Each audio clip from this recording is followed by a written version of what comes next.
ప్రభువైన యేసుక్రీస్తు నామములో ఈ కార్యక్రమం చూస్తున్న సహోదరులకు వందనాలు, శుభములు. ఈరోజు ఒక మనిషి, ప్రతి వ్యక్తి ఆలోచించి తెలుసుకోవాల్సింది రక్షణ, లేదంటే దీన్నే సాల్వేషన్ ఉంటుంది. అంటే మనిషి తన శరీరాన్ని కాపాడుకోవటానికి అహర్నిశలు దీన్ని కాపాడుకోవటానికి ప్రయత్నిస్తున్నాడు. ఒక వచ్చిన ప్రమాదాల నుండి తప్పించుకోవటానికైనా ఏదైనా మన ప్రమాదం రోడ్డు మీద వెళ్ళేటప్పుడు హెల్మెట్ ఉపయోగించుకుంటున్నాం, ఎందుకంటే హెల్మెట్ చేస్తున్నాను కాబట్టి. అయినా కాపాడలేని పరిస్థితి.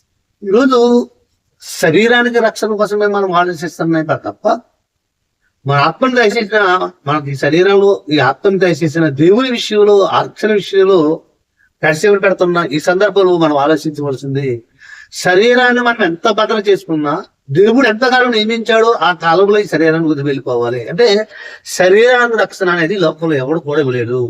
అందుకే బైబిల్లో అపోస్తుడైన పౌలు రోమ సంఘాన్ని రాస్తూ ఒక అద్భుతమైన మాట చెప్తూ, రోమపత్రిక 7వ అధ్యాయము 24 వచ్చిన చూస్తే, అపోస్తుడైన పౌలు రోమిలకు రాసిన పత్రిక 7వ అధ్యాయము 24 వచ్చిన, అయ్యో నేనెంత దౌర్భాగ్యుడను, వ్యక్తి మరణమునకు లోనగు శరీరములన్నీ నన్ను ఎవడు విడిపించును అంటే ఒక కేక అనేది పౌలు గారి ఇక్కడ చెప్పుకొస్తుంది. అయ్యో నేనెంత దౌర్భాగ్యుడను, వ్యక్తి మరణమునకు లోనగు శరీరములను ఎవడు నన్ను విడిపించును అనే మాట రోమ సంఘానికి రాస్తున్నాడు. అంటే అయ్యో నేను ఎంత దౌర్భాగ్యుడు అంటే శరీరానికి రక్షణ అనేది లేదని. అదే యేసుక్రీస్తు కూడా అంటాడు శరీర దినాల్లో, శరీరం కేవలం నిష్ప్రయోజనం, ఆత్మీయ జన్మ చేస్తున్నది కానీ శరీరం కేవలం నిష్ప్రయోజనం. అంటే రక్షణ అనేది మనిషి యొక్క ప్రొటెక్షన్, లేదంటే మన భద్రత దేనికి అంటే ఆత్మకి.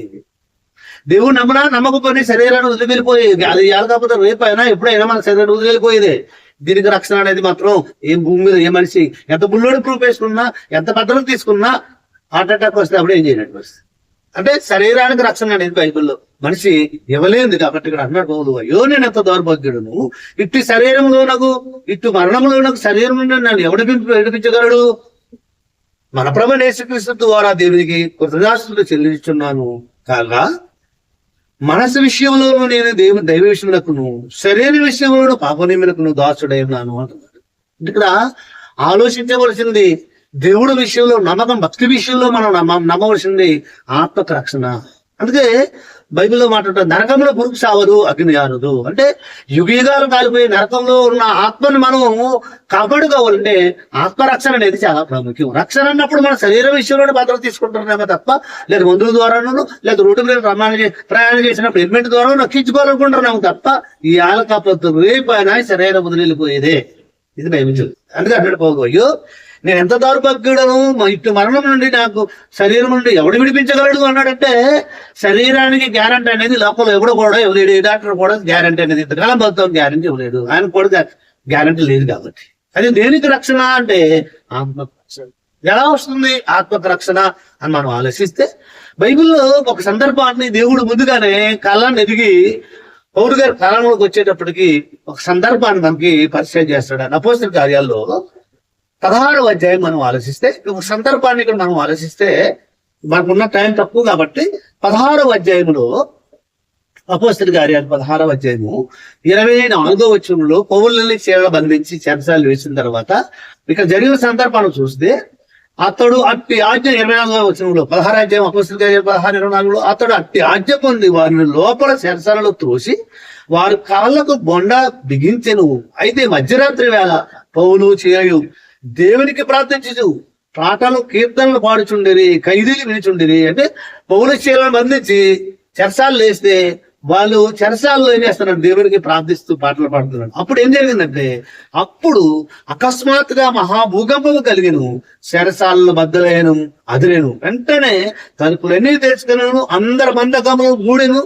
అంతలో చెరసాల నాయకుడు మేలుకొని చెరసాల తలుపులని తెరిచిండటే చూసి ఖైదీలు పారిపోయినట్టుని కత్తి దూసి తన్ను తాను చంపుకుని పోయాను.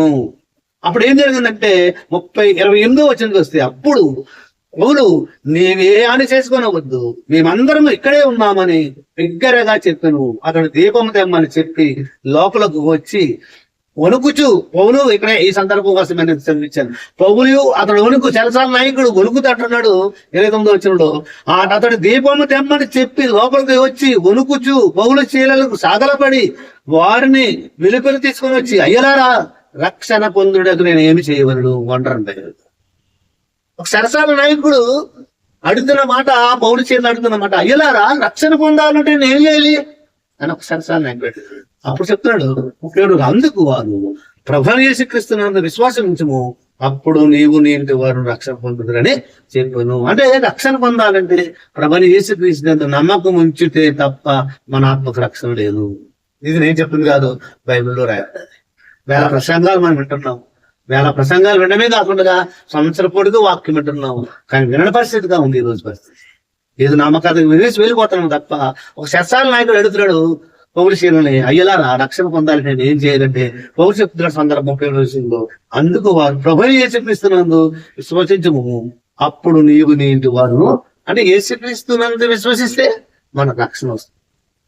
ఈ లోపల తలకింది భక్తి చేసిన, ఈ లోపల మన శరీరాన్ని కాపాడుకోవాలనుకున్నా మన ఆత్మక రక్షణ మాత్రం ఎవడో ఇవ్వలేడు. కానీ ఆత్మక రక్షణ మాత్రం ఇవ్వగలిగింది దేవుడు ఒక్కడే. శరీర రక్షణ మాత్రం ఎవడు భూమి మీద ఏ వ్యక్తి కూడా ఇవ్వలేడు. ఎందుకంటే గ్యారంటీ లేదు కాబట్టి.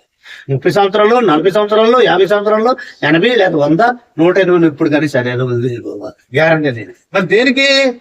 ఆత్మ నిత్య నరకాన్ని జారిపోకుండా. అందుకే అన్నట్టు యూదా పత్రికలో మాట రాయబడి, ఆ మాట కూడా చూద్దాం ఒకసారి ఊహించుకునే ముందుగా. యూదా పత్రికలో ఒకటే ఉంటుంది, ఆ పత్రికలో ఒకటే అధ్యాయం ఉంటుంది. అందులో యూదా పత్రికలో 1వ అధ్యాయము యోహాను తర్వాత ఉంటుంది. 1వ అధ్యాయం 23వ వచనంలో, అగ్నిలో నుండి లాగనట్లు కొందరు రక్షించుడి అన్నాడు. అగ్నిలో సందేశించు వారి మీద కనికరం చూపుడి, అగ్నిలో నుండి లాగనట్లు కొందరు రక్షించండి. అంటే అగ్ని అంటే ఈ అగ్ని కాదు, నరకంలో వెళ్ళకుండా రక్షించాలంటే, నరకానికి రక్షించేది ఏదంటే ప్రభువుని యేసుక్రీస్తు. ఆ ప్రభువుని యేసుక్రీస్తు ఏదంటే దేవుని వాక్యం అని రక్షిస్తుంది. ఆ వాక్యాన్ని తడిసి పెట్టేస్తుంది ఈరోజు క్రైస్తవ్యం. 60 పుస్తకాలు తెలియకోకుండా మనం భక్తి చేసుకుంటూ వెళ్ళిపోతున్నాం.